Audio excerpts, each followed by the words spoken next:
आज मैं आपको बताने वाला हूँ आवर्धन क्षमता किसे कहते हैं।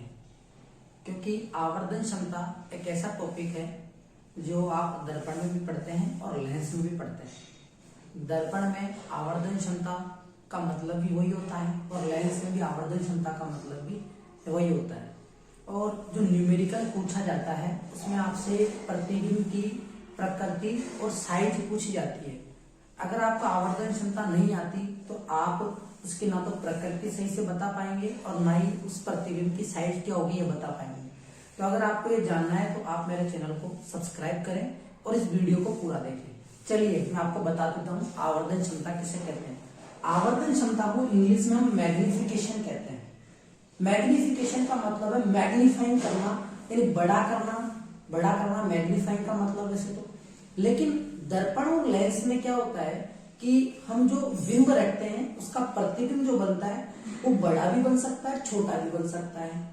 तो हम ये जान रहे हैं कि जो प्रतिबिंब बना है वो बिंब की तुलना में कितना गुना बड़ा बना है या कितना गुना छोटा बना है, ये हम जान रहे हैं इसके अंदर। तो आवर्धन क्षमता का जो सूत्र होता है वो होता है प्रतिबिंब की ऊंचाई बटा बिंब की ऊंचाई। यानी प्रतिबिंब की ऊंचाई जो है और बिंब की ऊंचाई के अनुपात को आवर्धन क्षमता कहते हैं। आवर्धन क्षमता को हम शॉर्ट में m बराबर एच डैश बटा एच लिखते हैं। एच डैश बटा एच का मतलब है एच डैश हो जाएगी प्रतिबिंब की ऊंचाई और एच हो जाएगी बिंब की ऊंचाई। लेकिन अगर हम इस आवर्धन क्षमता के सूत्र को बिंब दूरी और प्रतिबिंब दूरी में लिखना चाहें तो वो कैसे लिखेंगे, मैं आपको बिल्कुल सरल सा तरीका बता रहा हूँ जिससे कि आपको याद रहेगा। देखिए, दर्पण में आवर्धन क्षमता का सूत्र अगर हम लिखेंगे तो वो आएगा m बराबर माइनस का v बटा u, क्योंकि देखिए ऊपर प्रतिबिंब है तो यहाँ पर प्रतिबिंब दूरी आएगी, नीचे बिंब है तो यहाँ पर बिंब दूरी आएगी। अब बात आती है प्लस माइनस की, तो ध्यान रखना दर्पण का जब हम सूत्र लिखते हैं, दर्पण सूत्र मिरर फॉर्मूला हम लिखते हैं 1/f equal to 1/v plus 1/u, तो वहां प्लस आता है तो यहाँ माइनस आएगा, वहां प्लस आता है तो यहाँ पर माइनस आएगा। तो आवर्धन क्षमता के सूत्र में आपको याद रखना m बराबर माइनस का v बटा u, ठीक है।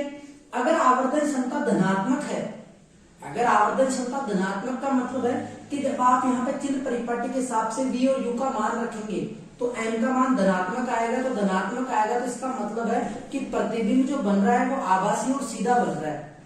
अगर आवर्धन क्षमता धनात्मक आती है तो प्रतिबिंब आभासी व सीधा बनता है, ठीक है। और अगर आवर्धन क्षमता ऋणात्मक आती है, अगर आवर्धन क्षमता ऋणात्मक आती है तो प्रतिबिंब वास्तविक और उल्टा बनता है, ठीक है।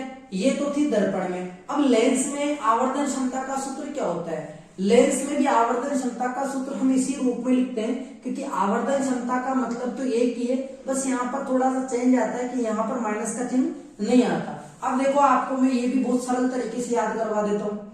जैसे कि लेंस सूत्र हम लिखते हैं, लेंस मैंने बोला था आपको लेंस आरएन तो माइनस, तो इसका मतलब है लेंस सूत्र में माइनस का चिन्ह आएगा 1/f equal to 1/v minus 1/u। Minus वहां आ रहा था तो यहाँ माइनस नहीं आएगा, वहां माइनस आ रहा था लेंस सूत्र में तो यहाँ माइनस नहीं आएगा, इसलिए आवर्धन क्षमता का सूत्र m बराबर v बटा u होगा। और सेम आवर्धन क्षमता अगर धनात्मक है तो वो की वही बात आ रही है, देख लीजिए आभासी और सीधा।